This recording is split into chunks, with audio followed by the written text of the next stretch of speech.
Hello buddies, welcome to toppers TNPSC. இந்த வீடியோவில் நம்ம ஒருமைப்பன்மை பிழைகளை நீக்குதல் அப்படிங்கிற டாபிக் தான் பார்க்க போகிறோம். இது ரொம்ப இம்பார்ட்டன்ட். இதிலிருந்தும் கன்ஃபார்ம் 1 மார்க் கேட்டுறாங்க. அனைவருமே தப்பு பண்ணக்கூடிய டாபிக் அப்படின்னு சொல்ல போனால் அதுவும் இதுதான். வாங்க இந்த வீடியோக்குள்ளே போய் இதை பற்றி நல்லா டீப்பாக புரிஞ்சுக்கலாம். அன்று, அல்ல, அல்லன், அல்லல், அல்லார், அல்லை, அல்லேன் இம்மாதிரியான சொற்கள் இக்கால தமிழர்கள் அல்ல என்று ஒரே வார்த்தையில் அடக்கிவிட்டனர். இது மாபெரும் தவறு. அல்ல என்பது பலவின் பாலுக்கு மட்டுமே பொருந்தும். அல்ல என்பது பலவின் பாலுக்கு மட்டுமே பொருந்தும். எடுத்துக்காட்டு சொல்ல போனா, அவை பறவைகள் அல்ல என்று எழுதலாம். ஆனால் அது பறவைகள் அல்ல என்று ஒன்றன் பாலுக்கு அல்ல எனும் எதிர்மறை சொல்லை பயன்படுத்துதல் பிழை அப்படின்னு சொல்லி கொடுத்துருக்காங்க. இதுல பிழையும் அதோடைய திருத்தமும் கொடுத்துருக்காங்க. இதை மனப்பாடம் பண்ணி வச்சுக்கிட்டாவே போதுமானது. இதை பார்த்துக்குங்க. பிழை, திருத்தம். இது செடி அல்ல, அதை எப்படி எழுதணும் அப்படின்னா, இது செடி அன்றுன்னு தான் எழுதணும். இது அன்று வரணும். இங்க கொடுத்துருக்காங்க பாருங்க, ஒன்றன் பாலுக்கு அல்ல வரக்கூடாது. இது செடி அல்ல அப்படின்னா அது செடி அன்று. அவன் நல்லவன் அல்ல, நல்லவன் அல்லன் வரணும். நல்லவன் அப்படிங்கிறதுல ஆண்பால் வருது, அதனால அல்லன் வரணும். சிறுமி அல்ல அப்படின்னா அவள் வருதா, அப்ப அல்லல் வரணும். நான் கற்றவன் அல்ல அப்படின்னா கற்றவன் வந்திருக்கா, அப்ப அல்லேன். கற்றவன் அப்படின்னா அல்லேன், நல்லவன் அப்படின்னா அல்லன். நான் நம்மளை குறிப்பிடும் போது அல்லேன் வரணும். அல்லேன். நான் வந்தா அல்லேன் வரணும். அதுவே அவர்னு வந்தா அல்லர் வரணும். நாங்கள்னு வந்தா அல்லோயம் வரணும். அல்லேம். நீ எனக்கு நண்பன் அல்ல அப்படின்னா நீன்னு வந்தா அல்லை வரணும். இதை மார்க் பண்ணியிருக்கேன் பாருங்க. இது அப்படின்னு வந்தா அன்று வரணும். அவன்னு வந்தா அல்லன் வரணும். அவள்னு வந்தா அல்லல் வரணும். நான்னு வந்தா அல்லன் அல்லேன் வரணும். அவர்னு வந்தா அல்லர் வரணும். நாங்கள் அப்படின்னு வந்தா அல்லேம் வரணும். நீ அப்படின்னு வந்தா அல்லை வரணும். அல்லேன், அல்லே. இது ரெண்டையும் பார்த்துக்க. நான் அல்லேன், நாங்கள் அல்லேம், இம்மு வரணும். அதுதான் ஒரு இதுல மாறிடும். அடுத்தது தான், தாம், தன், தம் எனும் பதங்களை எடுத்தாளும் முறையை பற்றி கொடுத்துருக்காங்க. பார்க்கலாம். தான் மற்றும் தன் எனும் பதங்கள் ஒருமையில் மட்டுமே பயன்பட வேண்டும். தான், தன் இது ஒருமையில் மட்டுமே பயன்பட வேண்டும். எடுத்துக்காட்டு, இவன் தான் என் நண்பன், இதுதான் சிறந்தது என்று எழுதுதல் ஏற்புடையது. அதுக்கு பிழையும் அதோட திருத்தமும் கொடுத்துருக்காங்க. இவர் தான் என் நண்பர் அப்படின்னா இவர் தாம் என் நண்பர் அப்படின்னு வரணும். இவைதான் சிறந்தவை அப்படின்னா இவை தாம் சிறந்தவைன்னு வரணும். கண்ணன் தம் வேலை செய்தான் அப்படின்னா கண்ணன் தன் வேலை செய்தான், தம் வரக்கூடாது, தன் வரணும். பறவைகள் தன் இரையை தானே தேடிக்கொள்ளும். இதுல பறவைகள் தம் இரையை தானே தேடிக்கொள்ளும். இதை புரிஞ்சுக்கிங்க. ஒரு தடவைக்கு 2 தடவை பாருங்க, அப்பதான் இது புரியும். அடுத்தது போலாம். ஓடாது, ஓடா, மேயாது, மேயா. இது எதிர்மறை வாக்கியங்களில் தூ என்பது ஒன்றன் பாலுக்குரிய வினைமுற்று விகுதி. அது பலவின் பாலுக்கு பயன்படுத்துதல் கூடாது. என்னன்னு பார்க்கலாம். பிழை அப்படின்னா பிழையும் திருத்தமும். இன்று வண்டிகள் ஓடாது அப்படின்னா அது தூங்கிறது ஒன்றன் பாலுக்குரிய வினைமுற்று விகுதி. இன்று வண்டிகள், வண்டிகள் அப்படிங்கிறது பல பாலை குறிக்கும், அதனால ஓடா அப்படின்னு போடணும். ஆடுகள், ஆடுகள்ங்கிறது பலவின் பால், அதுல பயிரை மேயாது அப்படின்னு வரக்கூடாது, மேயா அப்படின்னு வரணும். மலர்கள் வாடாது, வாடான்னு வரணும், ஏன்னா மலர்கள் வருது. புலிகள் புல்லை தின்னாது, புலிகள் புல்லை தின்னா அப்படின்னு வரணும். புலிகள்னு வருது.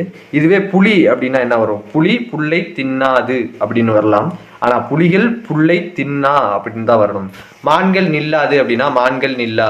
அடுத்து மாடுகள் துள்ளாது அப்படின்னா மாடுகள் துள்ளா. இதுவே மாடு துள்ளாது அப்படின்னு சொல்லலாம். அடுத்ததா உடன்பாட்டு பன்மையில் பிழை. எதிர்மறை வாக்கியங்களை போல உடன்பாட்டு வாக்கியங்களிலும் பலவின் பால் எழுவாயாக வருமிடத்து தூ என்னும் ஒன்றன் பால் வினைமுற்று விகுதிகளை பயன்படுத்துதல் பிழையாகும். இன்னொரு தடவை பாருங்க. எதிர்மறை வாக்கியங்களை போல உடன்பாட்டு வாக்கியங்களிலும் பலவின் பால் எழுவாயாக வருமிடத்து தூ என்னும் ஒன்றன் பால் வினைமுற்று விகுதிகளை பயன்படுத்துவது பிழையாகும் அப்படின்னு சொல்லி கொடுத்துருக்காங்க. பிழையும் திருத்தமும் கொடுத்துருக்காங்க. பூக்கள் பூத்தது அப்படின்னு வரக்கூடாது, பூக்கள் பூத்தனன்னு வரணும். மாடுகள் வந்ததுன்னு வரக்கூடாது, மாடுகள் வந்தன அப்படின்னு வரணும். மீன்கள் துள்ளுகின்றது அப்படின்னு வரக்கூடாது, துள்ளுகின்றனன்னு வரணும். அணைகள் நிரம்பியது வரக்கூடாது, அணைகள் நிரம்பியனன்னு வரணும். அடுத்து எழுவாய் பயனிலை வினைச்சொல் பொருந்தாமை அப்படின்னு கொடுத்துருக்காங்க. எழுவாய்க்கு ஏற்ற பயனிலை சொல்லை பயன்படுத்துதல் வேண்டும். எழுவாய் உயர்தனியாக இருக்கும்போது பயனிலை அக்ரிணைக்குரியதாய் இருத்தல் கூடாது. அக்ரிணைக்கு உயர்தனியாக இருக்கும்போது உயர்தனி வரணும், அக்ரிணையாக இருக்கும்போது அக்ரிணை வரணும். அங்கே வருவது யாரோ என்பது பிழைத்தொடராகும். அங்கே வருபவர் அல்லது வருபவன் அல்லது வருபவள் யாரோ அப்படிங்கிறது அங்கே யாரோன்னு கொடுத்ததுனால அது உயர்தனையாக வருது.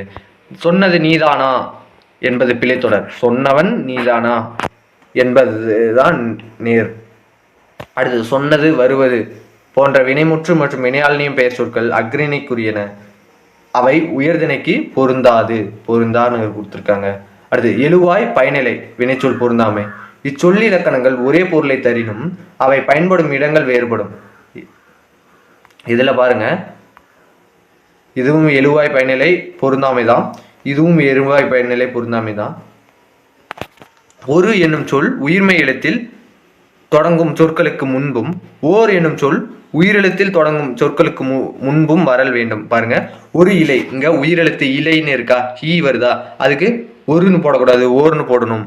அடுத்து ஆங்கன்னா இங்க அரசன்ல ஆ இருக்கா, அப்ப ஒருன்னு போடக்கூடாது, ஓர் போடணும். அதுவே பரிசுல உயிர்மை எழுத்து வருது, அப்ப ஓர் போடக்கூடாது, ஒருன்னு போடணும். அவ்வளவுதான் வித்தியாசம். இதை நீங்க பாத்துக்கணும். செய்யுள்ல இதுக்கு விதிவிலக்கு இருக்கு. செய்யுள்ல இதை எப்படி வேணாலும் பயன்படுத்தலாம். ஆனா தனியா ஒரு வாக்கியம் பயன்படுத்தும் போது இதை எப்படிதான் பயன்படுத்தணும். அடுத்து இது அது, இதை எப்படின்னா இஃது அஃதுன்னு பயன்படுத்தணும். இது அது எனும் சுட்டு சொற்கள் உயிர்மை எழுத்துக்களில் தொடங்கும் சொற்களுக்கு முன்னரும் இஃது அஃது என்னும் ஆகிய சுட்டுக்கள் உயிரெழுத்துக்களில் முதலும் சொற்களுக்கு முன்பு வரல் வேண்டும். பிழையும் திருத்தமும் பாருங்க. இது என் வீடு அப்படின்னா இஃது என் வீடுன்னு சொல்லணும். அது இந்தியாவின் பெருமைனா அஃது என்று இந்தியாவின் பெருமை அப்படின்னு சொல்லணும். இது நமது நாடு அப்படின்னா இஃது நமது நாடு அப்படின்னா இது நமது நாடு அப்படிங்கணும். அஃது நல்ல மருந்து அப்படின்னா அது நல்ல மருந்து அப்படிங்கணும். இஃது அஃது இது எப்படி கரெக்டா யூஸ் பண்ணணும் அப்படின்னு பார்த்தோம்னா, இங்க பாருங்க, இது என் வீடு, இதுல என் அப்படிங்கிறது என்னன்னு பார்க்கணும். என் அப்படிங்கிறதுல ஏ உயிரெழுத்து வந்தா உயிரெழுத்துக்கு முன்னாடி இருக்கிறது இதுன்னு வரக்கூடாது, இஃதுன்னு வரணும். அதுவே மெய்யெழுத்து வந்தா நமது அப்படிங்கிறதுல மெய்யெழுத்து என்ன, நாங்கிறது மெய்யெழுத்து. அப்ப முதல்ல வர நாங்கிறது மெய்யெழுத்துங்கிறதுனால அது இது அதுன்னு தான் வரணுமே தவிர இஃது அஃதுன்னு வரக்கூடாது. அதுதான் தப்பு. இஃது அஃது உயிரெழுத்துக்கு வரணும், இது அது உயிர்மை எழுத்துக்கு வரணும். இவ்வளவுதான் இம்பார்ட்டன்ட். இதை படிச்சு வச்சுக்கோங்க. இதுதான் பல சில என்னும் சொற்கள் அக்ரிணைக்குரிய வினை. அவற்றை உயர்திணைக்கு பயன்படுத்துதல் பிழையாகும். எடுத்துக்காட்டு சொல்லப்போனா பல நண்பர்கள் சில பெண்கள் போன்ற தொடர்கள் பிழையானவை என்று அறிக. இதுல என்ன சொல்லணும், அவற்றுக்கு பதிலாக நண்பர் பலர் என்றும் பெண்கள் சிலர் என்றும் எழுத வேண்டும். இதுலயே பாருங்க பிழையும் அதோட திருத்தம் கொடுத்துருக்காங்க. எனக்கு பல நண்பர்கள் உள்ளன அப்படிங்கிறதும் எனக்கு நண்பர்கள் பலர் உள்ளனர் அப்படிங்கிறதான் திருத்தம். எனக்கு பல நண்பர்கள் உள்ளனர்னு சொல்லக்கூடாது, எனக்கு நண்பர்கள் பலர் உள்ளனர் அப்படின்னு தான் சொல்லணும். தமிழ்ல இப்படி வாக்கியங்களை தான் பிழை வரும், மற்றபடி எதுவும் இல்லை. விழாவுக்கு சில பெண்கள் வந்திருந்தனர் அப்படின்னா விழாவிற்கு பெண்கள் சிலர் வந்திருந்தனர் என்பதுதான் சரியான விடை, சரியா இருக்கும். அடுத்து நாட்டின் விடுதலைக்காக பாடுபட்ட பல தலைவர்களுள் இவரும் ஒருவர். இதை எப்படி எழுதணும்னா நாட்டின் விடுதலைக்காக பாடுபட்ட தலைவர்கள் பலருள் இவரும் ஒருவர் அப்படின்னு தான் எழுதணும். பல தலைவர்கள் அப்படின்னு எழுதக்கூடாது, தலைவர்கள் பலருள் அப்படின்னு எழுதணும். இதை ஞாபகம் வச்சுக்கங்க. இதை பிழை திருத்தம் அப்படின்லாம் எக்ஸாம்ல கேட்க மாட்டாங்க.